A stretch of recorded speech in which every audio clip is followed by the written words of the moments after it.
اعوذ باللہ من الشیطان الرجیم بسم اللہ الرحمن الرحیم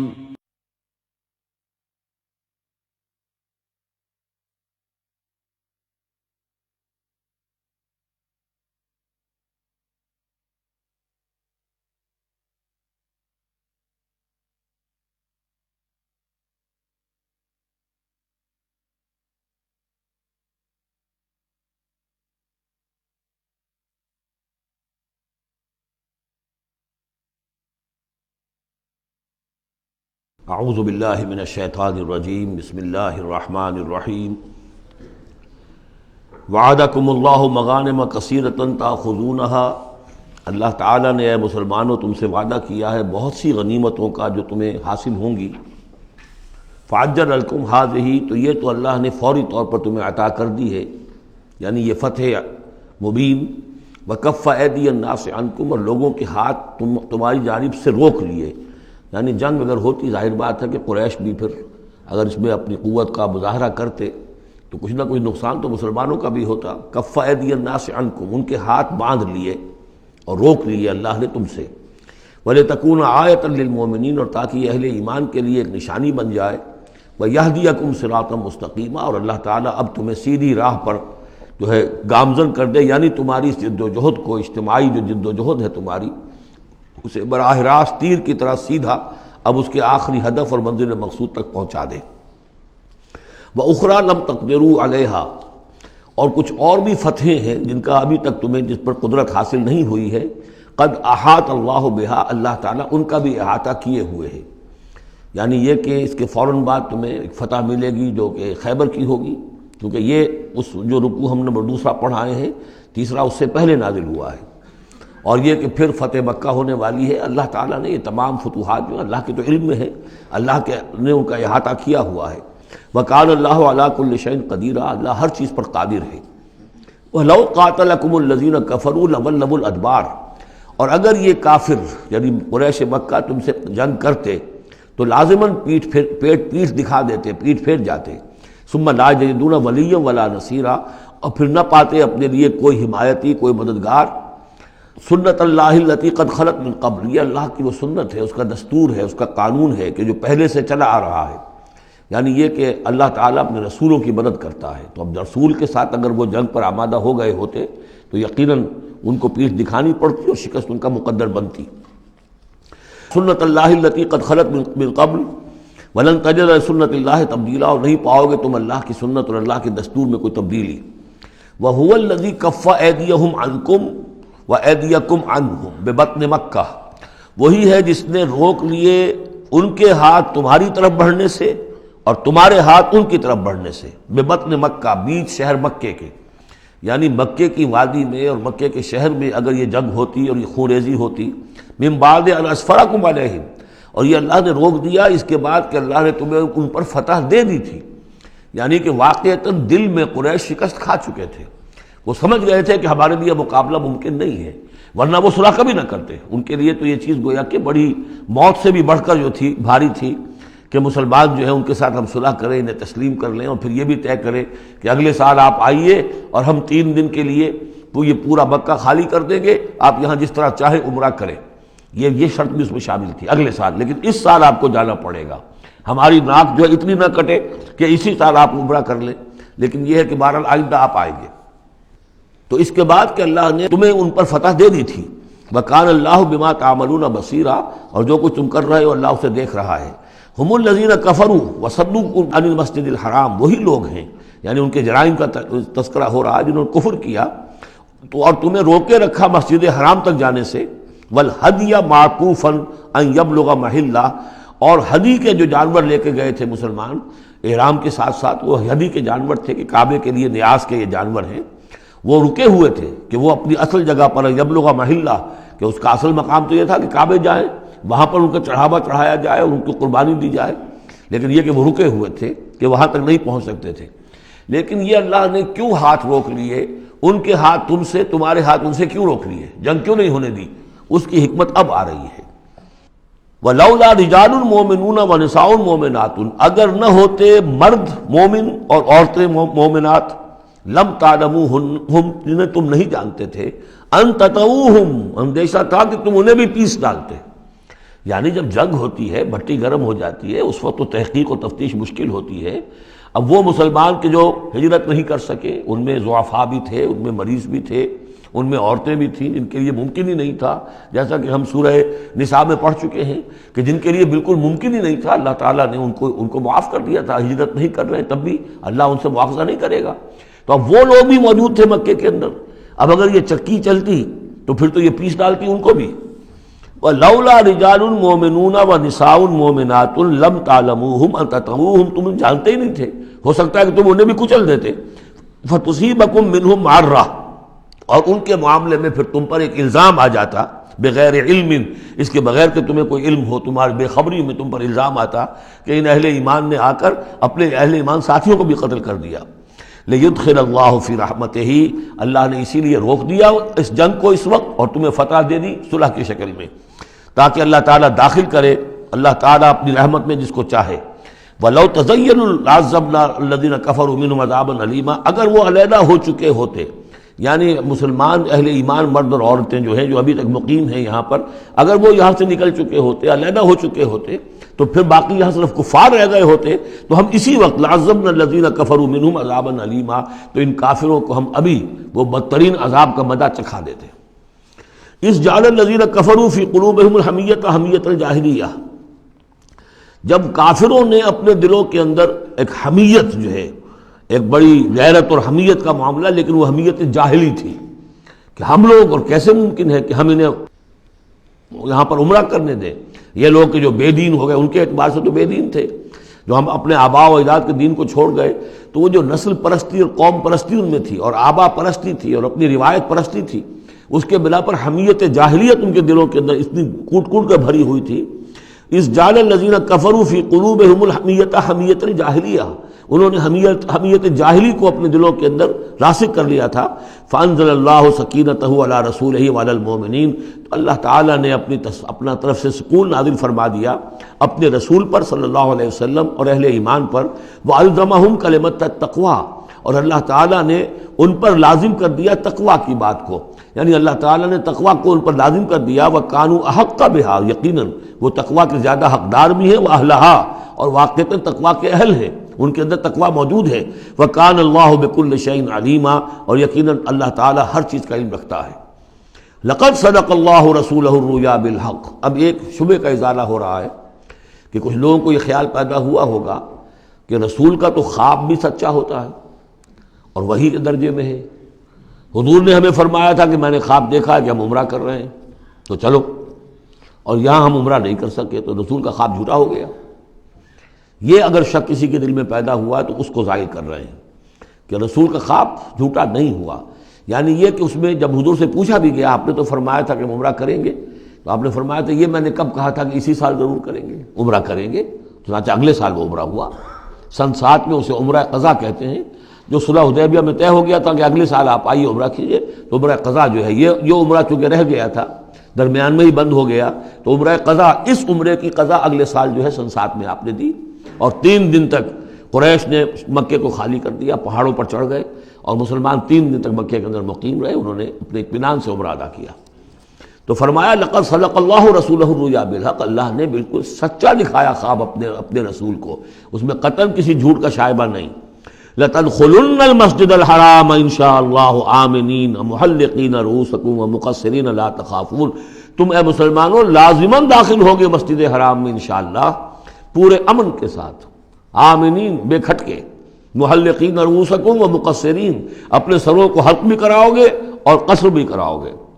سر منڈوا دینا احرام کھولتے ہوئے یہ گویا کہ حلق ہے، اور چھوٹے بال کر دینا یہ قصر ہے. تو محلقین رؤوسکم ومقصرین لا تخافون، اور تمہیں کوئی اندیشہ نہیں ہوگا. یعنی جو ہو گیا اگلے سال کہ بالکل مکہ خالی، کوئی اندیشہ نہیں، کوئی مٹ بھیڑ نہیں، کسی طرف سے کوئی تانا نہیں، کوئی بری بات بھی سننے میں نہیں آئی، اور وہ سب لوگ جو ہیں وہ رہے اپنے پہاڑوں کے اوپر. فعلم ما لم تعلموا، تو اللہ جانتا ہے جو تم نہیں جانتے. فجعل من دون ذلك فتحا قریبا، تو اس کے بعد اللہ تعالیٰ نے ایک بڑی فتح رکھی ہے قریب. یعنی یہ کہ اس کے فوراً بعد اس سے ورے، اس لیے کہ اس عمرہ قضا سے پہلے فتح خیبر ہوئی ہے، اور بہت جو مغانم کا تذکرہ ہو رہا ہے اس میں جو غنیمت آئی ہے بہت نمایاں، وہ غزوہ خیبر کی ہے۔ ایک تو یہ کہ یہودیوں کا گڑھ تھا، بہت مالدار تھے، پھر یہاں سے جو گئے تھے 2 قبیلے نکل کر گئے تھے، وہ بھی اکثر ان میں سے وہیں آباد ہو گئے تھے، تو وہ ان کی بڑی جمعیت تھی وہاں پر، اور یہودی ویسے مالدار ہوتے ہیں، تو وہاں پہ جو غنیمت ملی ہے مسلمانوں کو، اس کے طرف اشارہ ہو رہا ہے۔ اللہ تعالیٰ نے اس سے پہلے کہ تم عمرہ قضا ادا کرو، اور جب تم داخل ہوگے مسجد حرام، اس سے پہلے جو ہے اللہ تعالیٰ تمہیں فتح دے گا، نصیب کرے گا۔ اب وہ آیت آ گئی، هو الذی ارسل رسولہ بالہدی ودین الحق لیظہرہ علی الدین کلہ، یعنی یہ جو سلسلہ اب جا رہا ہے، صراط مستقیم، سیدھا راستہ، کس منزل کی طرف جا رہا ہے؟ دنیا میں مسلمانوں تمہاری جد و جہد کی منزل کیا ہے؟ اللہ کے دین کا غلبہ، اس لیے کہ ہم نے اپنے رسول کو بھیجا ہی اس کام کے لیے۔ یہ سورہ توبہ میں آیت ہم پڑھ چکے ہیں، فرق صرف یہ ہے کہ وہاں پر تھا هو الذی ارسل رسولہ بالہدی ودین الحق لیظہرہ علی الدین کلہ ولو کرہ المشرکون، یہاں آخری حصہ ہے وکفی باللہ شہیدا، لیکن سورہ توبہ والی آیت جو کہ تم پھر سورہ صف میں آ جائے گی، وہ بھی اب زیادہ دور نہیں رہی ہے، وہ بھی ہم جلدی پڑھیں گے۔ تو اللہ نے تو بھیجا ہے اپنے رسول کو صلی اللہ علیہ وسلم الہدا دے کر، یعنی قرآن حکیم جو ہدایت کاملہ ہے، نو انسان را پیام آخری حامل او رحمت للعالمین، هو الذی ارسل رسولہ بالہدی ودین الحق، اور دین حق دے کر بھیجا ہے۔ یہ دین کی بات کیجئے، اب دیکھیے، الدین ان اقیم الدین، اللہ کے دین کو قائم کرو۔ ام لہم شرکاء شرعوا لہم من الدین ما لم یأذن بہ اللہ، کیا ان کے شریکوں نے بھی کوئی دین دیا ہے انہیں؟ اللہ نے انہیں دین حق دیا ہے، اور دین حق اس لیے دیا ہے کہ اسے غالب کرے کل کے پورے نظام زندگی کے اوپر، پورے نظام زندگی پر۔ وہی ہے جس نے بھیجا ہے اپنے رسول کو صلی اللہ علیہ وسلم بالہدا، ہدایت دے کر، قرآن دے کر، ودین الحق، اور سچا دین، حق دین، عادلانہ نظام زندگی دے کر، لیظہرہ علی الدین کلہ، تاکہ وہ غالب کریں اسے کل کے کل نظام زندگی پر، وکفی باللہ شہیدا، اور کافی ہے اللہ مدد کے لیے۔ عام طور پر ترجمہ یہاں پر گواہ کا کیا گیا ہے، آپ نے دیکھا ہوگا، لیکن یہاں اس لفظ شہید کا مطلب جو مدد کے ہے۔ اس کے لیے یہ کہ نوٹ کیجئے جو سورہ بقرہ کے 30 رکوع میں آیا تھا، فَإِن كُنتُمْ فِي رَيْبٍ مِّمَّا نَزَّلْنَا عَلَىٰ عَبْدِنَا فَأْتُوا بِسُورَةٍ مِّن مِّثْلِهِ وَادْعُوا شُهَدَاءَكُم مِّن دُونِ اللَّهِ إِن كُنتُمْ صَادِقِينَ، بلا لو اپنے مددگاروں کو اللہ کے سوا اگر تم سچے ہو۔ تو چونکہ اصل میں شہیدہ کے معنی تو ہے حاضر ہونا، شہیدہ یشہد، کسی کی موجودگی اور حاضری، جو موجود ہوتا ہے وقوع پر وہی صحیح گواہی دینے کا اہل ہے، اس لیے اس کے معنی گواہی کے پیدا ہو گئے، اور جو موجود ہو وہی آپ کی مدد بھی کر سکتا ہے، اس لیے اس کے معنی مددگار کے بھی ہیں۔ آپ کا کوئی دوست ہے، بڑا آپ کا بہی خواہ ہے، لیکن جب آپ پر کچھ ستم ہو رہا تھا، ظلم ہو رہا تھا، زیادتی ہو رہی تھی، وہ موجود ہی نہیں تھا بیچارہ، وہ کیا کرے گا؟ آپ کی مدد نہیں کر سکتا۔ تو مددگار بھی معنی ہے لفظ شہید کے۔ وَكَفَى بِاللَّهِ شَهِيدًا، اللہ کافی ہے مددگار کی حیثیت سے۔ محمد الرسول اللہ والذین معہ، یہ وہ جماعت ہے جو اس بیعت کی بنیاد پر وجود میں آئی ہے۔ نوٹ کر لیجئے اس بات کو، یہ بیعت کے تذکرے کے ساتھ اب یہ آیت آ رہی ہے۔ محمد الرسول اللہ صلی اللہ علیہ وسلم ایک بیعت تو وہ لیتے تھے کہ جو کوئی ایمان لاتا تھا، ایمان کی بیعت، لیکن جو آپ نے اہل مکہ سے کبھی نہیں لی، بلکہ وہاں تو جس نے بھی کہہ دیا اشہد ان لا الہ الا اللہ واشہد ان محمد رسول اللہ، کوئی فارمل ڈیکلیریشن، کوئی اور اس کے لیے کوئی سمبولک کوئی اقدام نہیں تھا، الا یہ کہ کوئی باہر سے آتا تھا تو بیعت ہوتی تھی۔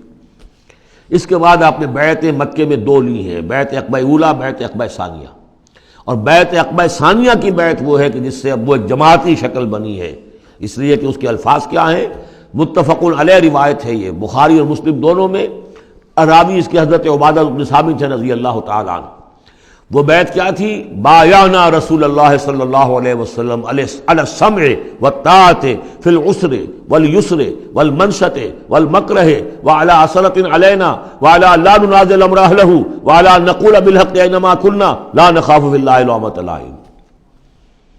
ہم نے بیعت کی تھی اللہ کے رسول سے کہ آپ کا ہر حکم سنیں گے اور مانیں گے، اطاعت کریں گے، فی العسر والیسر، خواہ مشکل ہو اور خواہ آسانی ہو، والمنشط والمکرہ، خواہ ہماری طبیعتیں آمادہ ہو، خواہ ہمیں اپنی طبیعتوں پر جبر کرنا پڑے، وعلی عثرۃ علینا، خواہ ہم پر دوسروں کو ترجیح دی جائے، ہم کبھی نہیں کہیں گے کہ ہم آپ کے پرانے ساتھی ہیں، آپ نے بالکل ایک نووارد کو ہمارے اوپر امیر کیسے مقرر کر دیا، نہیں، اٹس یور پریروگیٹو، یہ آپ کا اختیار ہوگا، جس کو آپ چاہیں امیر بنائیں۔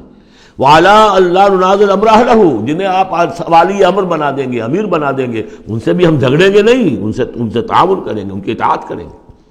جیسے کہ ایک اور حدیث میں حضور نے فرمایا من اطاعنی فقد اطاع اللہ ومن عصانی فقد عصی اللہ، جس نے میری اطاعت کی اس نے اللہ کی اطاعت کی، اور جس نے میری نافرمانی کی اس نے اللہ کی نافرمانی کی۔ ومن اطاع امیری فقد اطاعنی، جس نے میرے مقرر کردہ امیر کی اطاعت کی اس نے میری اطاعت کی۔ ومن عصا امیری فقد عصانی، جس نے میرے مقرر کردہ امیر کی نافرمانی کی اس نے میری نافرمانی کی۔ اب ظاہر بات ہے جب جماعتی زندگی ہوتی ہے تو ایک ہی امیر نہیں ہوتا، اب ایک فوج ہے، ایک سپہ سالار ہے، لیکن اور چھوٹے چھوٹے جو اس کے حصے ہیں، میمنہ پر کوئی اور ہے، میسرہ پر کوئی اور ہے، اب قلب پر کوئی اور ہے، چھوٹے چھوٹے کمانڈرز بھی تو ہیں، چھوٹی سی کمپنی ہے، پلاٹون ہے، پھر بٹالین ہے، بٹالین سے اوپر پھر ریجیمنٹ ہے، ہر جگہ پر جو ہے اس کے جو آفیسرز موجود ہیں، جو کمانڈرز موجود ہیں، ان سب کا سلسلے وار سب و طاعت کا نظام اگر نہیں ہوگا تو وہ فوج کہاں ہوئی؟ اس طرح ایک جماعت ہے، ایک پورے ملک کے اندر جماعت ہے، اس کا امیر ہے، پھر اس کے کئی صوبائی اس کی شاخیں اس کے امیر ہیں، تو یہ تو نظام اس طرح چلے گا۔ تو یہاں پر وَعَلَىٰ أَن نَّقُولَ بِالْحَقِّ أَيْنَمَا كُنَّا، اور آخری بات جو تھی اس بیعت کے اندر کہ ہم جہاں کہیں بھی ہوں گے حق بات ضرور کہیں گے، مشورہ مانگا جائے گا مشورہ دیں گے، وی ول ناٹ ہولڈ بیک اور اوپینینز، ہم اپنی رائے دیں گے، حق بات کہیں گے جہاں کہیں ہوں گے، لیکن اس کے بعد جو فیصلہ ہوگا فَإِذَا عَزَمَ الْأَمْرُ، جیسا کہ ہم پڑھ چکے ہیں، جب فیصلہ ہو جائے تو پھر یہ کہ اللہ اور اس کے رسول کی اطاعت لازم ہے۔ تو فرمایا یہ محمد رسول اللہ والذین معہ کی جو جماعت بنی ہے اس شکل میں، اس قتال کے مرحلے کے شروع ہونے سے پہلے منہج انقلاب نبوی میں اقدام کا مرحلہ جب آیا ہے، پیسو ریزسٹنس جب ایکٹیو ریزسٹنس میں چینج ہو رہی ہے، تو اب وہ ایک نظم جماعت کی شکل ہے، اور وہ بیعت عقبہ ثانیہ کی بنیاد پر وجود میں آیا۔ محمد رسول اللہ والذین معہ اشداء علی الکفار رحماء بینہم، اللہ کے رسول، یہ اس میں دو طرح ترجمے اس کے کیے جاتے ہیں، محمد اللہ کے رسول ہیں، یہ ایک جملہ پورا ہو گیا، والذین معہ اشداء علی الکفار رحماء بینہم، اور جو ان کے ساتھ ہیں وہ کافروں پر بہت بھاری ہیں اور آپس میں بہت رحم دل ہیں۔ اور ایک ترجمہ یہ بھی ہے کہ محمد رسول اللہ والذین معہ، یہ سب مل کر مبتدا بنی، اللہ کے رسول محمد اور جو ان کے ساتھ ہیں ان سب کی شان یہ ہے کہ اشداء علی الکفار رحماء بینہم، وہ کفار کے حق میں بڑے سخت ہیں لیکن آپس میں بہت رحم دل ہیں، رحیم ہیں، شفیق ہیں۔ یہ ہم پڑھ چکے ہیں سورہ مائدہ میں بھی، اذلۃ علی المؤمنین اعزۃ علی الکافرین، اہل ایمان کے حق میں وہ بہت ہی نرم خو ہو، حلقہ یاراں تو بریشم کی طرح نرم، رزم حق و باطل ہو تو فولاد ہے مومن۔ یہ شان جو ہے بندہ مومن کی قرآن مجید میں دو جگہ آئی ہے۔ تراہم رکعاً سجدا یبتغون فضلا من اللہ ورضوانا، تم دیکھو گے ان کو کبھی سجدے میں گرے ہوئے ہوں گے اور کبھی رکوع کر رہے ہوں گے، وہ اپنے رب کے فضل کے متلاشی رہتے ہیں ہر دم ہر آن، اور اللہ کی رضا چاہتے ہیں۔ سیماہم فی وجوہہم من اثر السجود، اور ان کی جو نشانی ہے وہ ان کے چہروں میں جو اثرات پیدا ہوتے ہیں سجدے سے۔ سجدے سے عام طور پر تو خیال یہ ہوتا ہے کہ یہی جو گھٹا پڑ جاتا ہے یہی سجدے کا نشان ہے، لیکن اس کے علاوہ بھی نمازیوں کے چہرے میں ان کی نماز کی ایک کیفیت ہوتی ہے، نورانیت ہوتی ہے کہ جو ان کے چہروں کے اندر موجود ہوتی ہے۔ ذالک مثلہم فی التوراۃ، یہ ہے ان کی مثال اور تمثیل جو تورات میں آئی تھی، ومثلہم فی الانجیل، اور انجیل میں جو ان کی مثال دی گئی تھی وہ یہ ہے کزرع اخرج شطأہ، جیسے ایک کھیتی وہ اپنا پٹھا نکالتی ہے، فآزرہ، پھر اسے گاڑھا کرتی ہے، فاستغلظ، اور فاستوى، اس کو مضبوط کرتی ہے اور پھر اسے گاڑھا کرتی ہے، فاستوى علی سوقہ، پھر اپنی نال پر کھڑی ہو جاتی ہے۔ چھوٹی سی کوئی کوپل پھوٹتی ہے، پھر وہ بڑھتی ہے، نرم سی ہے، پھر ذرا اس کا جو تنا بنتا ہے وہ اس کے اوپر پھر کھڑی ہو جاتی ہے سیدھی۔ یہ جس طریقے سے درجہ بدرجہ یہ جو زراعت ہو رہی ہے، یہ کھیتی ہو رہی ہے، اس کا نتیجہ کیا نکلتا ہے؟ یعجب الزراع، جو زراعت کرنے والا ہے، جو کاشتکار ہے، اسے بڑی بھلی لگتی ہے، آیا آج دیکھا اپنی کھیتی کو اپج آئی ہے، نکل آئی ہے، اس کے بعد یہ کہ اب بڑھ رہی ہے، پک رہی ہے، اب کھیتی لہرا رہی ہے، اس کے اوپر سٹے آ گئے ہیں۔ یعجب الزراع لیغیظ بہم الکفار، تاکہ اس سے دل جلے کافروں کا۔ اب یہاں اس سے واضح ہو گیا یہاں زراع کون ہے؟ یہ کھیتی صحابہ کرام کی کھیتی ہے جو پھل رہی ہے، پھول رہی ہے، اور اس کا کاشتکار کون ہے؟ محمد الرسول اللہ صلی اللہ علیہ وسلم۔ تب حضور کے ساتھ آپ کو معلوم ہے کہ جب انتقال ہوا ہے ابو طالب کا تو وہ مشکل 125 آدمی تھے، 150 آدمی تھے۔ آپ کی ایسی پوزیشن بھی نہیں تھی کہ اپنے بل پر مکے میں رہ سکتے، اسی لیے طائف گئے تھے۔ کوئی آلٹرنیٹ بیس مل جائے، میں وہاں منتقل کر دوں اپنی اس دعوت کا اور اپنی اس تحریک کا مرکز۔ لیکن یہ کہ وہاں سے خالی ہاتھ آنا پڑا تھا۔ ایک وہ دور تھا کہ جس میں پھر ایک مشرک کی امان لے کر مکے میں داخل ہو سکے، مطعم بن عدی کی۔ آج ایک دور یہ ہے کہ 1400 یا 1800 آدمی جو ہیں وہ بیعت موت کی ہے انہوں نے، اور ان کو اس پر جو ہے ملال ہے کہ دم کر صلح کیوں کی ہے۔ ان کی جو حمیت ایمانی ہے اور غیرت ایمانی ہے وہ ملال اس پر ہے، وہ جان بچنے کی کوئی خوشی نہیں ہے انہیں۔ وہ تو کہے کہ ہم نے دم کر کیوں صلح کریں، ہم اپنی جانیں دینے کے لیے تیار ہیں۔ کھیتی جو ہے اپج رہی ہے، تو فرمایا کزرع اخرج شطأہ فآزرہ فاستغلظ فاستوى على سوقه يعجب الزراع ليغيظ بهم الكفار وعد الله الذين آمنوا وعملوا الصالحات منهم مغفرة واجرا عظیما۔ اللہ نے وعدہ کیا ہے ان لوگوں سے جو ایمان لائے اور نیک عمل کیے، ان میں سے جو واقعتاً جنہوں نے ایمان اور عمل صالح کا حق ادا کر دیا، کہ ان کے لیے مغفرت بھی، اجر عظیم بھی ہے۔ یہاں جو مولانا عثمانی صاحب نے حاشیہ لکھا مجھے بہت پسند آیا کہ اگرچہ حضور کے سارے ساتھی جو ہیں وہ سب کے سب وہی تھے کہ جو ایمان اور عمل صالح کا حق ادا کر چکے تھے، پھر بھی منہم کی ایک قید لگا کر گویا کہ ان کو یہ بات بتا دی گئی ہے کہ اصل معاملہ ہے کہ موت تک انسان قائم رہے اس پر، مبادا بعد میں کہیں کسی کے اندر کوئی تزلزل پیدا ہو جائے، ورنہ یہ کہ اگر کسی کو اس طرح کا یقین دلا دیا جائے تو اس سے تو یہ کہ پھر اطمینان پیدا ہو جائے گا۔ ہونا یہ چاہیے کہ آخری وقت تک ڈرتا رہے آدمی، بین الخوف والرجا کی کیفیت رہے، کہ کہیں ایسا نہ ہو کہ میں پھر کہیں آج جس مقام پر اللہ نے مجھے پہنچا دیا ہے کہیں پاؤں پھسل جائے۔ مغفرت و اجر عظیم کا اللہ نے وعدہ فرمایا۔ اب یہ سورہ مبارکہ آ گئی، سورۃ الحجرات۔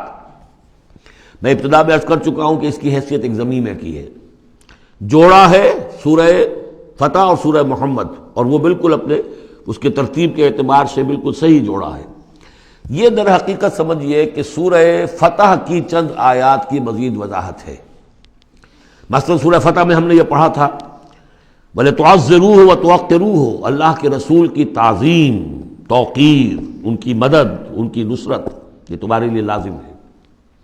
پھر ہم نے ابھی پڑھا اہل ایمان کے لیے تمہیں رحم دل ہونا چاہیے، اہل ایمان کے لیے تمہارا طرز عمل جو ہے وہ بہت ہمدردانہ، نیک، بھلائی کا، خیر خواہانہ ہونا چاہیے۔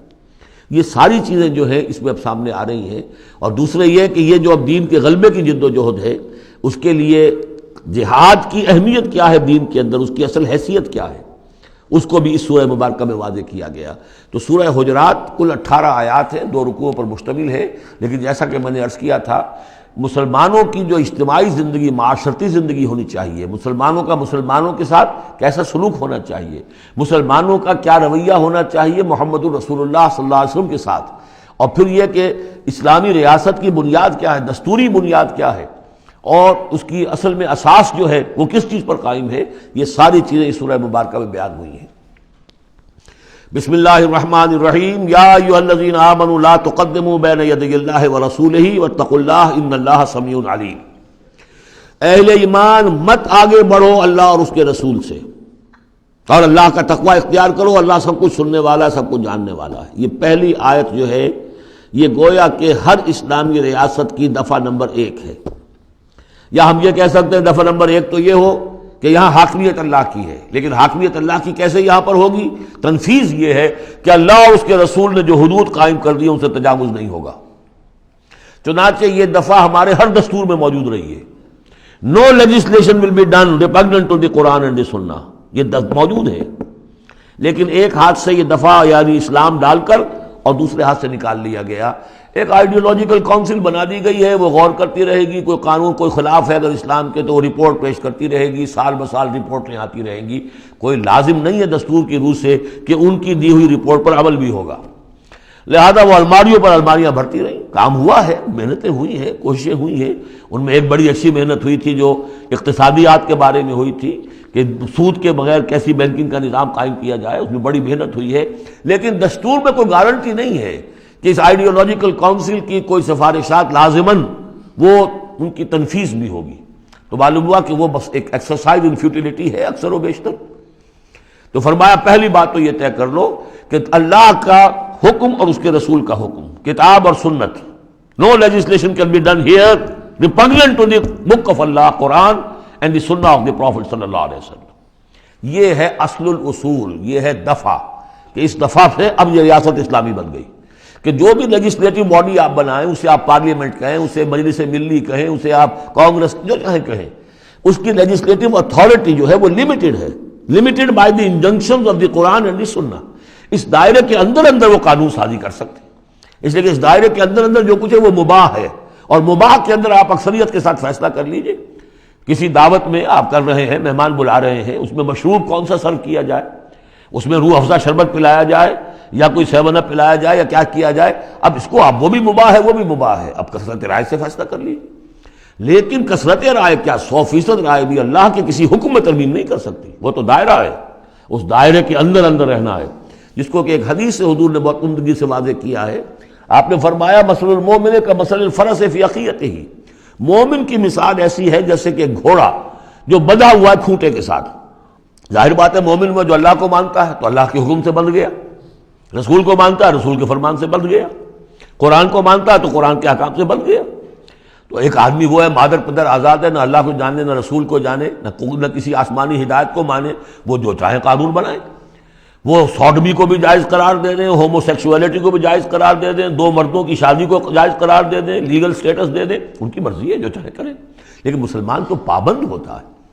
تو پہلی یہ آیت جو ہے انتہائی اہم ہے، اور گویا کہ اس کی ترجمانی ہے جو پاکستان کے دستور میں وہ الفاظ لکھے ہوئے ہیں، No legislation can be done here repugnant to the Quran and Sunnah. یا ایھا الذین آمنوا لا تقدموا بین یدی اللہ ورسولہ واتقوا اللہ ان اللہ سمیع علیم۔ اس کے بعد جو آ رہی ہیں 4 آیتیں، یہ خاص طور پر حضور کے ساتھ کیا طرز عمل ہونا چاہیے۔ دستوری بنیاد اسلامی ریاست کی یہ آ گئی، اللہ اور اس کے رسول کے احکام کی اطاعت، لیکن ایک ہماری ثقافت، ہماری تہذیب، ہمارے کلچر کی ایک بنیاد ہے، اور وہ بنیاد کیا ہے؟ حضور کی تعظیم، حضور سے محبت، حضور کے نقش قدم کی پیروی، آپ کے سرتابی نہ کرنا، آپ کے آواز کے مقابلے میں اپنی آواز بلند نہ کرنا۔ اب یہ آرام یہ ہے، وہ توقروہ و تعزروہ، یہ گویا کہ اس کی شرح ہے۔ یا ایھا الذین آمنوا لا ترفعوا اصواتکم فوق صوت النبی، اہل ایمان اپنی آواز کبھی بلند نہ کرنا نبی کی آواز پر، ولا تجہروا لہ بالقول کجہر بعضکم لبعض، اور جس طرح تم آپس میں بلند آواز سے ایک دوسرے سے بات کر لیتے ہو، ایسی حرکت کوئی نبی کے ساتھ نہ کر بیٹھنا، ان تحبط اعمالکم، مبادا تمہارے سارے اعمال حبط ہو جائیں۔ تم سمجھو گے میں نے کوئی گناہ کبیرہ تو نہیں کیا ہے، میں نے چوری نہیں کی، ڈاکہ نہیں ڈالا، زنا نہیں کیا، کچھ نہیں کیا، لیکن نہیں، گستاخانہ طرز عمل نبی کی شان میں یہ تمہارے سارے کاموں کو حبط کر دے گا، اکارت کر دے گا، وانتم لا تشعرون، تمہیں پتہ بھی نہیں چلے گا۔ ان الذين يغضون اصواتهم عند رسول الله اولئك الذين امتحن الله قلوبهم للتقوى، ایک چیز کو ایک منفی انداز میں بھی کہا، اب یہ کہ مثبت انداز میں، شاباش دینے کے انداز میں، بے شک وہ لوگ جو اپنی آوازیں پست رکھتے ہیں رسول اللہ کے سامنے، یہی وہ لوگ ہیں کہ جن کے دلوں کو اللہ نے چن لیا ہے، امتحان کر کے جانچ پرکھ کر چن لیا ہے، اختیار کر لیا ہے تقویٰ کے لیے۔ اب ان کے دلوں میں اللہ تعالیٰ تقویٰ زیادہ سے زیادہ پیدا کر دے گا۔ لہم مغفرۃ واجر عظیم، ان کے لیے مغفرت ہے اور بہت بڑا اجر ہے۔ ان الذین ینادونک من وراء الحجرات اکثرهم لا یعقلون، یہ بھی ایک سوء ادب تھا، اور یہ ویسے بھی عام معاشرت کے اعتبار سے بھی سوء ادب ہے۔ وہ لوگ آتے تھے بدو باہر سے، اب حضور کا اپنے معمولات تھے، کس وقت آپ کو برآمد ہونا ہے اپنے حجرے سے، اور وہ باہر سے کھڑے ہو گئے، یا محمد اخرج علینا، آئیے ذرا باہر تشریف لائیے۔ فرمایا ان الذین ینادونک من وراء الحجرات، بے شک وہ لوگ جو آپ کو پکارتے ہیں دیواروں کے پیچھے سے، حجرات کے باہر سے، اکثرهم لا یعقلون، ان میں سے اکثر وہ ہے جو عقل نہیں رکھتے۔ وَلَوْ أَنَّهُمْ صَبَرُوا، اگر وہ صبر کرتے حتیٰ تخرج الیہم، کہ آپ خود برآمد ہوتے اپنی حجرے سے، تشریف لاتے باہر، لَكَانَ خَيْرًا لَهُمْ، یہ ان کے حق میں بہت بہتر تھا۔ وَاللَّهُ غَفُورٌ رَحِيمٌ، اللہ غفور اور رحیم ہے۔ یہ انہوں نے جان بوجھ کے گستاخی نہیں کی، یہ صرف بدو ہوتے تھے، اور ظاہر بات ہے وہ مہذب لوگ نہیں تھے، اس حوالے سے ان کے ہاں جو بھی تھا، اور عرب کا بدو وہ تو یوں سمجھیے کہ بہت ہی زیادہ ان آداب وغیرہ سے بہت ناواقف، بہت دور، تو اس لیے ان کا کہ اگرچہ انہوں نے کی ہے یہ زیادتی، لیکن اللہ غفور ہے اور رحیم ہے، بخشنے والا ہے، آئندہ اس کا اعادہ نہ ہو۔ اس کے بعد 8 احکام آ رہے ہیں مسلمان معاشرے کو مضبوط اور مربوط رکھنے کے لیے، اس لیے کہ اقامت دین کی جد و جہد، غلبہ دین کی جد و جہد، اگر یہ جماعت مضبوط نہیں ہے، مستحکم نہیں ہے، مربوط نہیں ہے، تو تو ظاہر بات ہے جدوجہد کمزور ہوگی. اور اس کے اندر رکھنے کہاں سے پیدا ہو سکتے ہیں؟ 2 بڑے حکم اور 6 چھوٹے حکم. ویسے وہ چھوٹے کس وجہ سے کہہ رہا ہوں وہ بھی میں آپ سے عرض کر دوں گا. اس لیے کہ وہ ایک آیت میں 3 جمع کیے، اور یہاں پہلے جو 2 بڑے حکم آ رہے ہیں ان کے لیے مستقل آیات نازل ہوئی. بڑے احکام میں سے پہلا کیا ہے؟ یا ایھا الذین آمنوا ان جاءکم فاسق بنبأ فتبینوا ان تصیبوا قوما بجہالۃ فتصبحوا علی ما فعلتم نادمین. اہل ایمان، اگر تمہارے پاس کوئی فاسق شخص آئے جو متقی نہیں ہے، وہ آئے کوئی بڑی خبر لے کر، اطلاع لے کر، فتبینوا، تو تحقیق کر لیا کرو، اس کی خبر پر کوئی اقدام نہ کر گزرنا. ہو سکتا ہے وہ غلط بات بتا رہا ہو تمہیں کہ فلاں قبیلہ جو ہے حملے کی تیاری کر رہا ہے، تو تم پہلے اسے پری ایمپٹ کرنے کے لیے فوری طور پر تم حملہ کر دو. نہیں، فتبینوا، تحقیق کر لیا کرو. ان تصیبوا قوما بجہالۃ، مبادا تم جا پڑو کسی قوم پر نادانی میں، حملہ کر بیٹھو کسی قوم کے اوپر، کسی قبیلے کے اوپر نادانی میں. فتصبحوا علی ما فعلتم نادمین، اور پھر تمہیں ہونا پڑے جو کچھ کہ تم نے کیا ہو اس پر نادم. اس لیے یہ کہ افواہوں پر کوئی اقدام نہ کیا جائے. ہاں خبر لانے والا صدیق اکبر ہو رضی اللہ تعالیٰ عنہ، بات دوسری ہے. لیکن یہ کہ جو شخص جو ہے قابل اعتماد نہیں ہے، اس کا کردار، اس کی زندگی جو ہے اس طرح کی نہیں ہے، تو اس کے بارے میں اس کی رائے ہوئی کسی خبر پر فوراً کوئی اقدام درست نہیں ہوگا. اس کی پوری طرح تحقیق کرو، تفتیش کرو. اور ایسا ہی ہوتا ہے اکثر و بیشتر کہ یہ جو افواہوں کے اوپر اقدام کر دیے جاتے ہیں، ان سے بڑے بڑے جھگڑے شروع ہو جاتے ہیں، بڑی بڑی جنگیں شروع ہو جاتی ہیں. وَاعْلَمُوا أَنَّ فِيكُمْ رَسُولَ اللَّهِ، اور دیکھو تمہارے مابین اللہ کے رسول ہیں. یہ اس سے کیا مراد ہے؟ یعنی محمد صلی اللہ علیہ وسلم اللہ کے رسول ہیں، لیکن یہ تم میں سے بعض خواتین کے شوہر بھی ہیں، بعض اشخاص کے داماد بھی ہیں، بعض کے خسر بھی ہیں. یہ رشتے ہیں کہ نہیں؟ بعض کے بھتیجے بھی ہیں. تو اگرچہ ان کے رشتے ہیں، لیکن ازواج کو بھی سمجھنا چاہیے کہ یہ صرف میرے شوہر نہیں، یہ اللہ کے رسول ہیں. بڑا فرق ہوگا اگر صرف شوہر سمجھ کر کوئی معاملہ کیا، اور لیکن یہ کہ یہ حیثیت نگاہ میں نہ رہے کہ یہ اللہ کے رسول ہے. اگر حضرت ابو بکر اور حضرت عمر سمجھے ہمارا داماد ہے، داماد تو بیٹے کے برابر ہوتا ہے نا، نہیں، اللہ کا رسول. ان کی جو حیثیت تمہارے سامنے مقدم رہنی چاہیے وہ یہ کہ اللہ کے رسول ہیں. وَاعْلَمُوا أَنَّ فِيكُمْ رَسُولَ اللَّهِ، یہ اللہ کے رسول ہیں اگرچہ محمد ابن عبداللہ، کوئی شک نہیں، لیکن اللہ کے رسول ہیں. لَوْ يُطِيعُكُمْ فِي كَثِيرٍ مِّنَ الْأَمْرِ، اگر وہ تمہارا کہنا مانا کرے اکثر معاملات میں، لَعَنِتُّمْ، تو تم مشکل میں پڑ جاؤ گے. تمہارا رویہ یہ ہونا چاہیے کہ یہ دیکھو وہ کیا چاہتے ہیں، ان کی منشا دیکھو.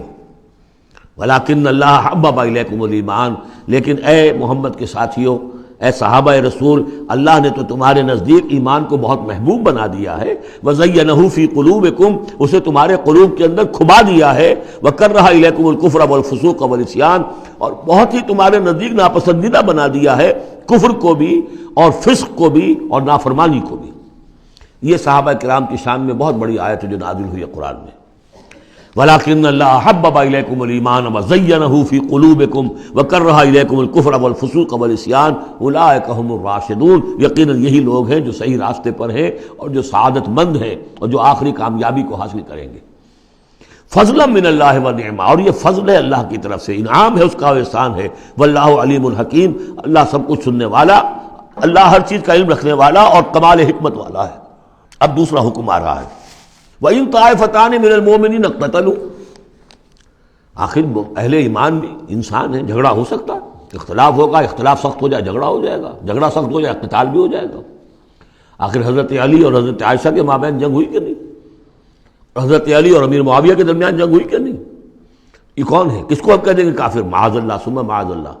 تو فرمایا وَإِن طَائِفَتَانِ مِنَ الْمُؤْمِنِينَ اقْتَتَلُوا، اگر اہل ایمان میں سے 2 گروہ لڑ پڑیں، فَأَصْلِحُوا بَيْنَهُمَا، تو اب عام معاشرے کو یہ سمجھنا چاہیے، سب لوگوں کو، کہ وہ یہ نہ سمجھے کہ ہم سے کیا ہے، آپس میں نبٹ لیں. نہیں، ان کے درمیان صلح کراؤ، تمہارا فرض ہے، یہ اجتماعی فریضہ ہے، صلح کراؤ. فَأَصْلِحُوا بَيْنَهُمَا، انڈیفرنس ہمیں کیا تعلق؟ غلط. اس لیے کہ یہ جو رکھنا پڑ رہا ہے، یہ اسلامی معاشرے کا رکھنا مسلمانوں کی مجموعی قوت کو کمزور کرنے کا سبب بنے گا، اور مسلمانوں کی قوت کمزور ہوتی ہے تو اللہ کے دین کے غلبے کی جدوجہد کمزور پڑ رہی ہے. لہذا فرض سمجھو، اصلحوا بینہما، ان کے درمیان صلح کراؤ.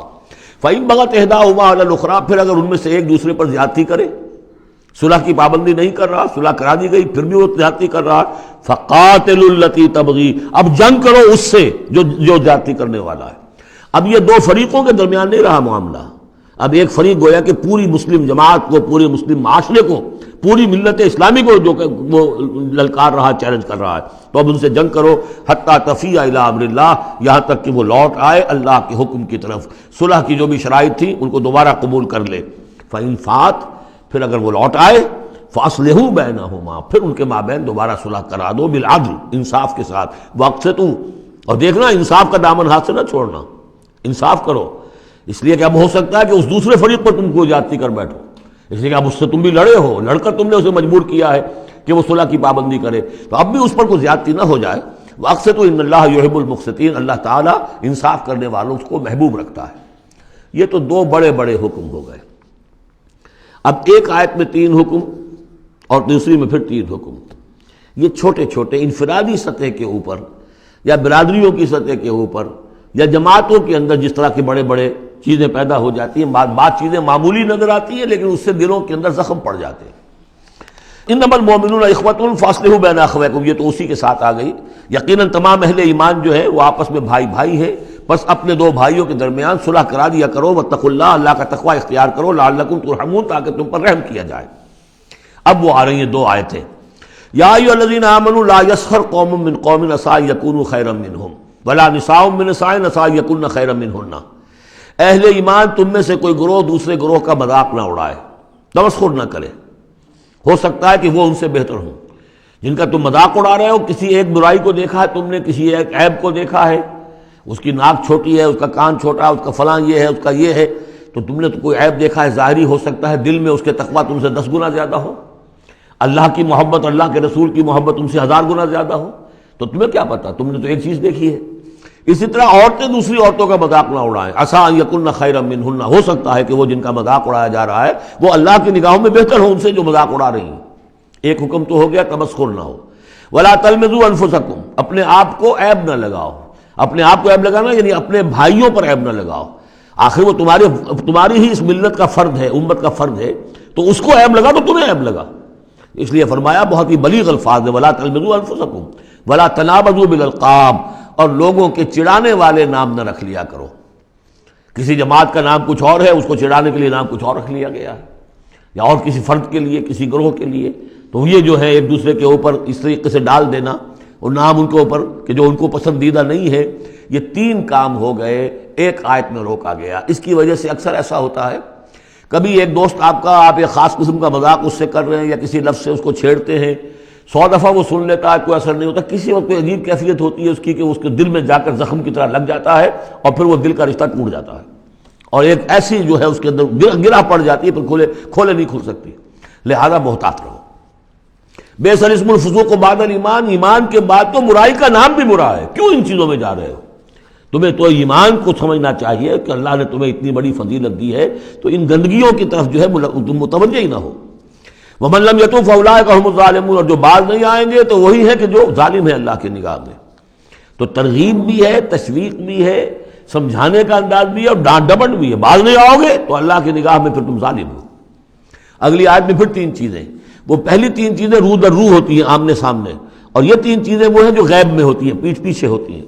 یا ایھا الذین آمنوا اجتنبوا کثیرا من الظن ان بعض الظن اسم، اہل ایمان زیادہ ظن کرنے سے بچو، خام خواہ گمان بٹھا لینا کسی کے بارے میں، جب تک کہ کوئی بات ظاہر نہ ہو جائے، کسی کی طرف سے کوئی روش یا رویہ یا کوئی اقدام جو ہے واضح طور پر سامنے نہ آ جائے، اپنے دل میں خام خواہ کوئی اس کے بارے میں جس کو ہم کہتے ہیں سوء ظن پیدا کر لینا۔ ان بعض الظن اسم، بعض ظن جو ہے وہ تو گناہ کے درجے تک پہنچ جائیں گے، اس لیے کہ تم نے اپنے دل میں بات بٹھا لی ہے حالانکہ اس میں وہ شے ہے ہی نہیں، لہذا یہ تمہاری طرف سے گویا کہ ایک تہمت ہو رہی ہے اس کے اوپر، قلبی طور پر تو تہمت ہو گئی۔ ولا تجسسوا، اور دوسری بات یہ ہے کہ ایک دوسرے کے حالات کی ٹوہ میں نہ رہو۔ بہرحال اسلامی ریاست ہوگی تو جاسوسی کا ایک محکمہ بھی ہوگا، وہ تو اپنی جگہ پر ہے، لیکن افراد کی سطح پر خام خواہ فلاں اس گھر میں کیا ہو رہا ہے، کیوں ہو رہا ہے، یہ دونوں بھائیوں کے معاملات کیا ہیں، کیا وجہ ہے، لڑائی کیوں نہیں ہوتی ان میں، کچھ لوگوں کی ہوتی ہے، تلاش میں رہتے ہیں ایسی چیزوں کی۔ ولا تجسسوا، تجسس مت کرو۔ ولا یغتب بعضکم بعضا، اور تم میں سے کوئی دوسرے کی غیبت نہ کرے، کسی کے پیٹھ پیچھے غیر موجودگی میں اس کی کوئی برائی نہ بیان کرے، چاہے وہ برائی بالفعل اس میں ہو، حضور سے پوچھا گیا کہ حضور اگر وہ برائی اس میں ہو، آپ نے فرمایا تبھی تو غیبت ہے، اگر برائی ہے نہیں تو تہمت ہو گئی، وہ تو غیبت سے دوہرا جرم ہو گیا۔ لیکن یہی ہے کہ کسی مسلمان بھائی کی غیر موجودگی میں اس کی کوئی برائی بیان نہ کی جائے۔ اَیُحِبُّ أَحَدُکُمْ أَن یَأْکُلَ لَحْمَ أَخِیہِ مَیْتًا، کیا تم میں سے کوئی شخص اسے پسند کرے گا کہ وہ اپنے کسی مردہ بھائی کا گوشت کھائے؟ فَکَرِہْتُمُوهُ، یہ تو تمہیں بہت برا لگا، بہت گھن آیا، یہ کیا بات کہہ دی اللہ تعالیٰ نے؟ کوئی شخص چاہے گا یہ کہ اپنے مردہ بھائی کا گوشت کھائے؟ لیکن یہ اخلاقی سطح پر یہی کام تم کرتے ہو۔ غیبت جو ہے اخلاقی سطح پر یہی ہے۔ کیوں کہ جو شخص موجود نہیں ہے آپ اس کی عزت پر حملہ کر رہے ہیں۔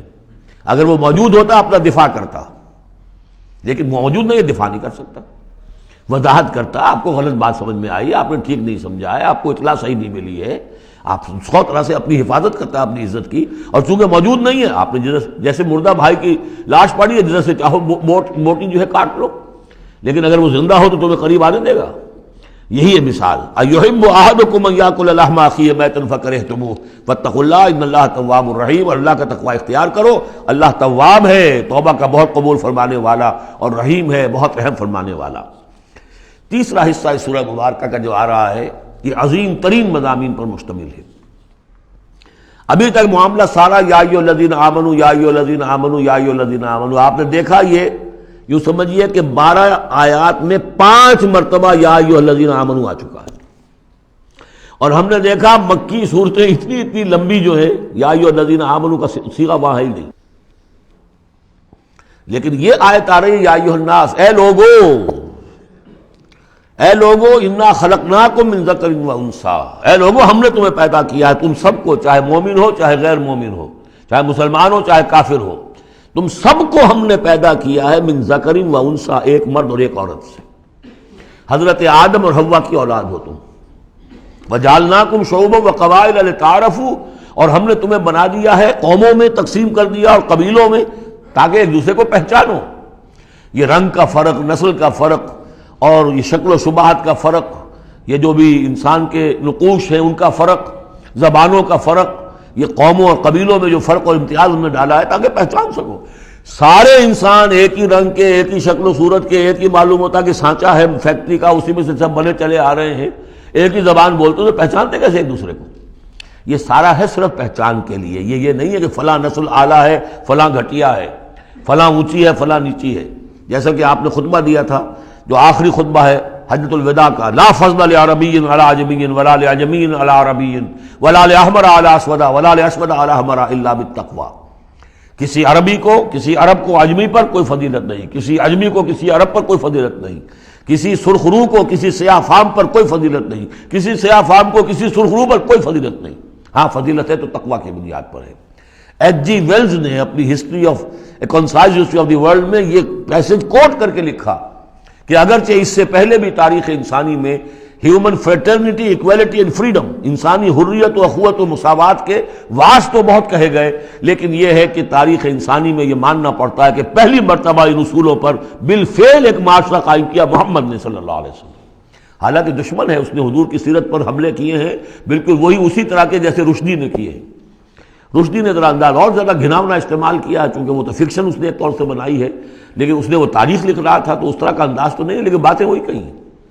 اس کے باوجود اس بات کو ماننے پر مجبور ہو گیا کہ واقعہ یہ ہے کہ محمد نے، وہ تو رسول اللہ تو نہیں مانتا، کہ یہ ماننا پڑتا ہے کہ پہلی مرتبہ for the first time in history he established a society based on these principles of human fraternity, equality and freedom.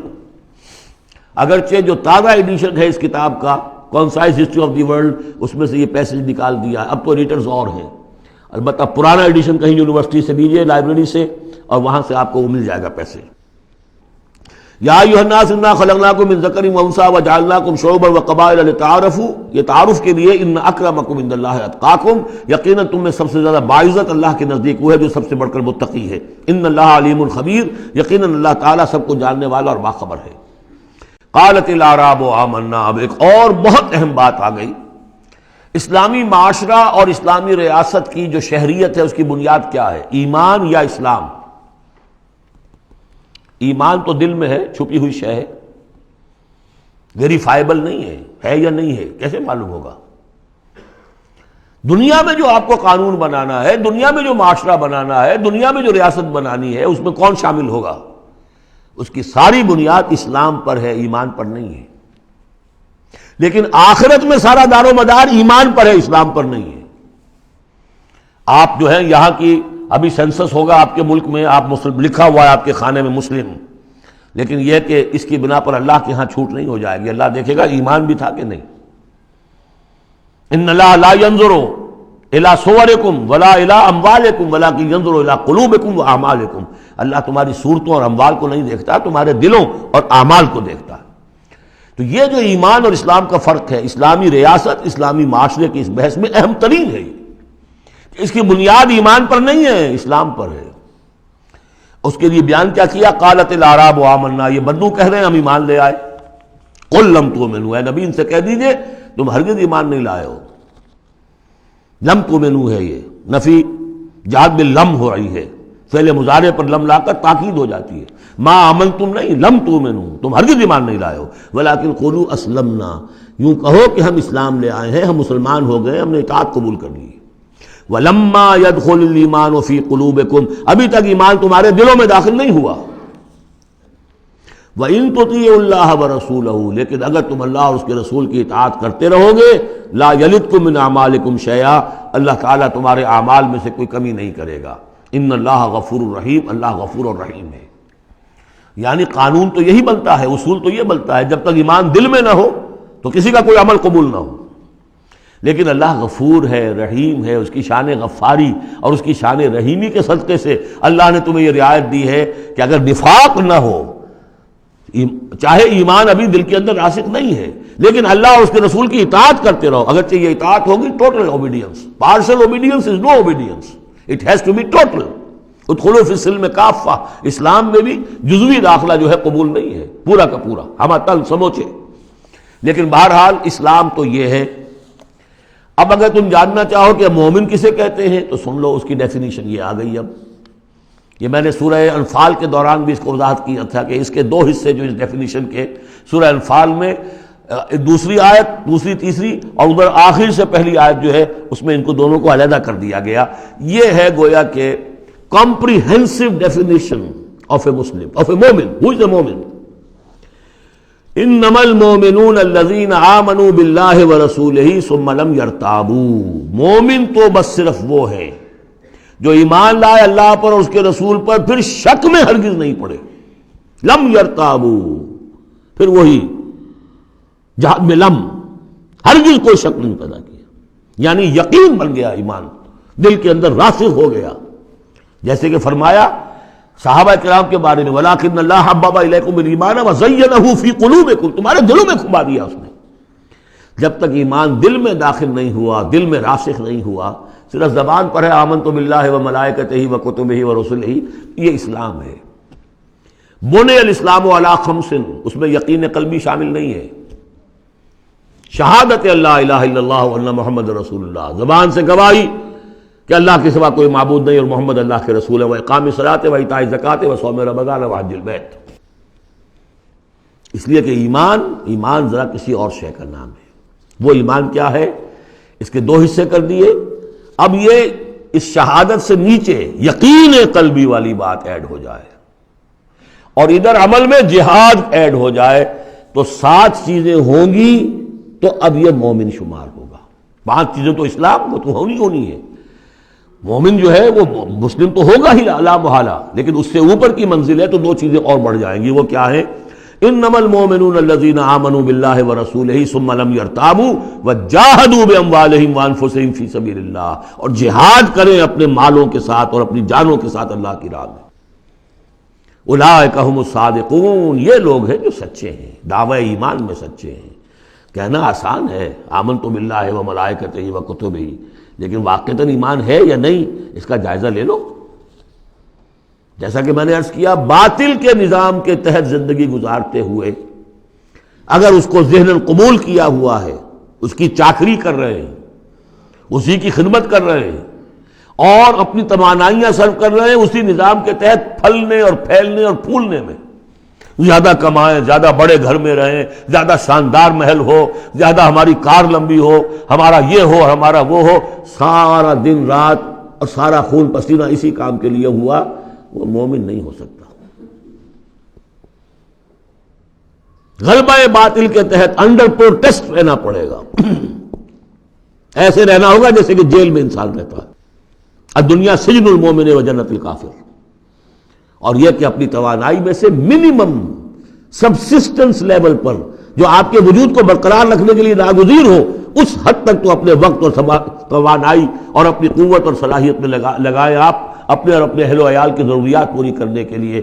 باقی سارا وقت، ساری صلاحیت، ساری قوت اللہ کے دین کو غالب کرنے کی جد و جہد، نظام باطل کو جڑ سے اکھیڑ کر پھینک کر اور اللہ کے دین کو قائم کرنے کی جد و جہد۔ اگر یہ نہیں ہے، اگر یہ نہیں تو بابا پھر سب کہانیاں ہیں، پھر یہ اسلام کا دعویٰ ہے۔ اسلام تو ہے، مانے گا تم دنیا میں تم مسلمان عورت سے شادی کر سکتے ہو، مسلمان باپ کی وراثت تمہیں مل جائے گی، قانونی حقوق سارے تمہارے مسلمانوں کے ہوں گے، اسلامی ریاست میں تم مکمل شہری شمار ہو جاؤ گے، لیکن مومن شمار نہیں ہوگے اللہ کے ہاں۔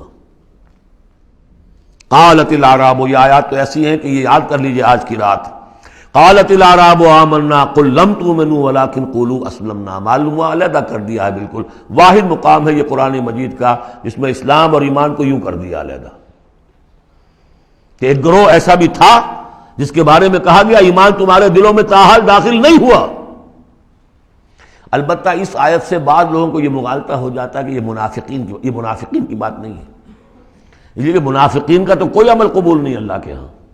یہاں کہا جا رہا ہے کہ اگر تم اللہ اور اس کے رسول کی اطاعت کرتے رہو گے اللہ تمہارے اعمال میں کوئی کمی نہیں کرے گا۔ تاریخی پس منظر سمجھ لیجئے، جب اللہ تعالیٰ نے عرب میں حضور کو غلبہ عطا کر دیا، اذا جاء نصر اللہ والفتح ورأیت الناس يدخلون فی دین اللہ افواجا، اب ظاہر بات ہے کہ تمام قبائل کے اندر بیٹھ کر مشورے ہوئے، it's no use continuing resistance, اب تو بہرحال فیصلہ کل فتح محمد کو ہو گئی ہے، اب ہم مقابلہ نہیں کر سکتے، کوئی اور راستہ نہیں، جاؤ اور جا کر وفد بھیجو اور اطاعت قبول کر لو اور اسلام قبول کر لو۔ تو وہ اطاعت بھی تھی اسلامی ریاست کی، ساتھ ہی اسلام قبول کرنا بھی تھا کہ ہم نے مان لیا جی، اس لیے کہ وہاں سے تو الٹیمیٹم آ چکا تھا جو سورہ توبہ میں ہم پڑھ چکے ہیں کہ یہ صرف 4 مہینے کی مہلت ہے، اس کے بعد اگر تم ایمان نہ لائے تو فَإِذَا انْسَلَخَ الْأَشْهُرُ الْحُرُمُ فَاقْتُلُوا الْمُشْرِكِينَ حَيْثُ وَجَدتُّمُوهُمْ، تو اس کے بعد ایمان لانا ان کے لیے لازم تھا اگر رہنا عرب کے اندر۔ لیکن یہ کہ ان میں 3 طرح کے لوگ تھے، ایسے بھی یقیناً تھے جو خلوص دل سے ایمان لائے، ایسے بھی لوگ تھے جو دھوکہ دینے کے لیے ایمان لائے، جان بچانے کے لیے۔ یہ 2 ہو گئی ویلیوز، پازیٹیو اور نیگیٹو۔ بیچ میں پازیٹیو اور نیگیٹو کے مابین ایک زیرو لیول آتا ہے۔ زیرو لیول وہ تھا کہ دل میں نہ دھوکے کی نیت ہے نہ حقیقتاً ایمان دل میں پیدا ہوا ہے، لیکن اسلام لے آئے، ٹھیک ہے ہم تیار ہیں، وہ ہے جن کا ذکر کیا جا رہا ہے۔ قالت الاعراب آمنا قل لم تؤمنوا ولكن قولوا اسلمنا، تم یہ کہو کہ ہم اسلام لے آئے ہیں، ولما يدخل الايمان في قلوبكم، ابھی تک ایمان تمہارے دلوں میں داخل نہیں ہوا۔ وَإِن تُطِيعُوا اللَّهَ وَرَسُولَهُ لَا يَلِدْكُم مِّنْ أَعْمَالِكُم شَيْئًا، اگر اللہ اور اس کے رسول کی اطاعت کرتے رہو گے اللہ تمہارے عمل میں سے کچھ بھی گھٹائے گا نہیں، کم نہیں کرے گا، بلکہ آگے چل کر یہ بات واضح ہو جائے گی کہ اگر اللہ اور اس کے رسول کی اطاعت کرتے رہو گے تو ایمان بھی تمہارے دلوں میں پیدا ہو جائے گا، اس لیے کہ ایمان سے عمل صالح پیدا ہوتا ہے اور عمل صالح سے بھی ایمان پیدا ہوتا ہے۔ لیکن اگر تم جاننا چاہو دل میں یہ امنگ پیدا ہو جائے، اللہ کرے کہ ہم میں سے ہر شخص کے دل میں یہ آج ارادہ اور امنگ پیدا ہو جائے اور یہ وہ آرزو پیدا ہو جائے جس کے اوپر علامہ اقبال نے جو کہا ہے کہ آرزو اول تو پیدا ہو نہیں سکتی کہیں اور، ہو جائے تو مر جاتی ہے یا رہتی ہے خام، یہ آرزو کہ مجھے مومن رہنا ہے، جینا ہے، مرنا ہے، یہ آرزو اول تو پیدا مشکل سے ہوتی ہے اور ہو جائے تو معاشرہ اس کو غذا نہیں دیتا، ہر 4 طرف سے اس کے خلاف آپ پر دباؤ پڑنا شروع، دماغ خراب ہو گیا، پاگل ہو گیا، فینیٹک ہے، یہ اپنا کیریئر چھوڑ رہا ہے، یہ اپنا کاروبار برباد کر رہا ہے، وہ فلاں یہ کر رہا ہے۔ تو ماحول جو ہے، ماحول میں آکسیجن نہ ہو تو پودا کیسے پروان چڑھے گا؟ تو اس لیے بہت مشکل کام ہے، الا یہ کہ خلوص نیت اور عزم مصمم ہو تو اللہ تعالیٰ کی طرف سے خصوصی توفیق اور تحصیل ہوتی ہے۔ تو آج آپ اس کو سامنے رکھ کر دل میں یہ آرزو لے کر اٹھیے کہ یہ ایمان اس ڈیفینیشن پر ہمیں پورے اترنا ہے، وہ ڈیفینیشن کیا ہے؟ انما المؤمنون الذین آمنوا باللہ ورسولہ ثم لم یرتابوا وجاہدوا باموالہم وانفسہم فی سبیل اللہ اولئک هم الصادقون۔ اس آیت کے شروع اور آخر دونوں میں اسلوب حصر ہے۔ مومن صرف وہ ہیں جو ایمان لائے اللہ پر، اس کے رسول پر، پھر شک میں ہرگز نہیں پڑے، ان کے دل میں اس ایمان نے یقین کی شکل اختیار کر لی، اور پھر انہوں نے جہاد کیا اللہ کی راہ میں، کھپائے اس میں اپنے مال بھی اپنی جانیں بھی۔ یہی لوگ حقیقت میں سچے ہیں اپنے دعوی ایمان میں۔ اللہم ربنا اجعلنا منہم، اللہم ربنا اجعلنا منہم، یہی صادقون ہیں جن کے بارے میں سورہ توبہ میں ہم آیت پڑھ کر آئے ہیں، کونوا مع الصادقین، صادقین کے ساتھ ہو جاؤ۔ تلاش کرو کوئی صادقین ہے دنیا میں اس وقت کے نہیں، اور حضور نے یہ خبر دی ہے، لا تزال فی امتی طائفۃ قائمین علی الحق، میری امت میں ہمیشہ ایک گروہ ضرور موجود رہے گا جو حق پر قائم ہوگا۔ تلاش کرو اسے، اور تلاش کر کے کونوا مع الصادقین، ان میں شامل ہو، ان کے ساتھ شامل ہو جاؤ، ان کے دست و بازو بنو۔ ظاہر بات ہے جمعیت کے بغیر، جماعت کے بغیر وہ اقامت دین کیسے ہوگی؟ وہ اظہار و دین الحق علی دین کلہ ہی کیسے ہوگا؟ محمد رسول اللہ والذین معہ وہ حزب اللہ بن گئے تھے، تبھی تو دین قائم ہوا نا۔ اب وہ ساری کیفیات جو سورہ حجرات میں آئیں، قل اتعلمون اللہ بدینکم، اب یہ نوٹ کر لیجئے، جن لوگوں کے دلوں میں وہ ایمان نہیں تھا، وہ اسلام لانے پر حضور پر اپنے احسان جتایا کرے، حضور دیکھیے ہم تو لڑے بھڑے بغیر اسلام لے آئے، تو ہمارا تو حق زیادہ ہونا چاہیے۔ وہ ہماری ہریانہ کی زبان میں یہ کہاوت ہے، تھوتھا چنا باجے گھنا، وہ چنا جو اندر سے کھوکھلا ہو چکا ہو اس کی آواز زیادہ ہوتی ہے، برتن خالی ہوگا تو آواز کھنکھنانے کی آتی ہے، برتن کے اندر پانی پڑا ہوا ہو تو پھر اس طرح کی آواز نہیں آتی۔ تو ایمان سے خالی تھے، اس لیے وہ اپنی ایمان کے دعوے ذرا زیادہ کرتے تھے۔ قل اتعلمون اللہ بدینکم، تم اپنے دین کا جو اس طرح سے بڑھ چڑھ کر باتیں کرتے ہو تو اللہ کو بتانا چاہتے ہو، جتلانا چاہتے ہو اپنا دین، واللہ یعلم ما فی السماوات و ما فی الارض۔ اگر تمہیں ایمان حاصل ہوتا تو تم یہ جانتے کہ اللہ تو جانتا ہے جو کچھ کے آسمانوں میں اور زمین میں ہے۔ ایک بندہ مومن کے لیے تو یہ کہنے کی ضرورت ہی نہیں، واللہ بکل شیء علیم، اللہ تو ہر چیز کا علم رکھتا ہے۔ یمنون علیک ان اسلموا، اے نبی یہ آپ پر احسان دھر رہے ہیں کہ ہم اسلام لے آئے۔ قل لا تمنوا علی اسلامکم، اے نبی سے کہہ دیجئے مجھ پر اپنے اسلام کا کوئی احسان مت دھرو، بل اللہ یمن علیکم، بلکہ اللہ تم پر احسان دھرتا ہے، ان ہداکم للایمان ان کنتم صادقین، کہ اس نے تمہیں ایمان کے راستے پر ڈال دیا ہے اگر تم سچے ہو۔ جب اسلام پر آ گئے ہو تو ایمان کے راستے پر چڑھ گئے ہو، اگر سچے ہو گے تو اب ایمان تمہارے اندر پیدا ہو جائے گا۔ اطاعت رسول کرتے رہو گے، اطاعت اللہ الہی کرتے رہو گے، نمازیں پڑھو گے، روزے رکھو گے، زکوٰۃ دو گے خوش دلی کے ساتھ، تو ان اعمال کی بدولت ان کی نورانیت تمہارے قلوب کے اندر اترے گی اور اس سے تمہارے اندر ایمان پیدا ہو جائے گا۔ دیکھیے یہاں لفظ اسلام آیا تھا، پھر یمنون علیک ان اسلموا، یہ آپ پر احسان دھر رہے ہیں کہ وہ اسلام لے آئے۔ قل لا تمنوا علی اسلامکم، اے نبی کہہ دیجیے مجھ پر اپنے اسلام کا احسان مت دھرو، بل اللہ یمن علیکم، بلکہ یہ تو اللہ تم پر احسان دھر رہا ہے، ان ہداکم للایمان، کہ یہ جو تمہیں اسلام لانے کی توفیق دے دی اس نے، تو اس نے گویا کہ ایمان کی سڑک پر ڈال دیا، تمہیں اس راستے پر ڈال دیا ہے کہ جو ایمان تک لے جائے گی، ان کنتم صادقین، اگر تم اپنے اسلام میں صادق ہو۔ ہاں اسلام منافقانہ لائے ہو تو بات اور ہے، دل میں عداوت ہے، دشمنی ہے صرف جان بچانے کے لیے، اگر نیت یہی ہے تو پھر تو ظاہر بات ہے کہ نہ اسلام ہے اور نہ ایمان ہے، اگرچہ قانون پھر بھی مسلمان مانے جائیں گے۔ منافقین بھی آخری وقت تک مسلمان مانے گئے۔ منافقین جو ہے، یہاں تک کہ رئیس المنافقین عبداللہ ابن ابی کی نماز جنازہ حضور نے پڑھائی ہے۔ یہ تو غزوہ تبوک کے بعد ہوا، پھر کہ منافقین کو ننگا بھی کیا گیا، اور مسجد جو انہوں نے بنائی تھی مسجد ضرار وہ گرا بھی دی گئی، وہ سب کچھ ہوا، بعد میں ہوا، پہلے نہیں۔ غزوہ تبوک تک کا معاملہ یہ تھا کہ پردہ پڑا ہوا تھا۔ بل اللہ یمن علیکم ان ہداکم للایمان ان کنتم صادقین ان اللہ یعلم غیب السماوات والارض، یقیناً اللہ تعالیٰ جانتا ہے آسمانوں اور زمین کے تمام چھپی ہوئی چیزیں، غائب اور غیب اللہ کے علم میں ہے، واللہ بصیر بما تعملون، اور جو کچھ تم کر رہے ہو اللہ اسے دیکھ رہا ہے۔ بارک اللہ لی ولکم فی القرآن العظیم ونفعنی وإیاکم بالآیات والذکر الحکیم۔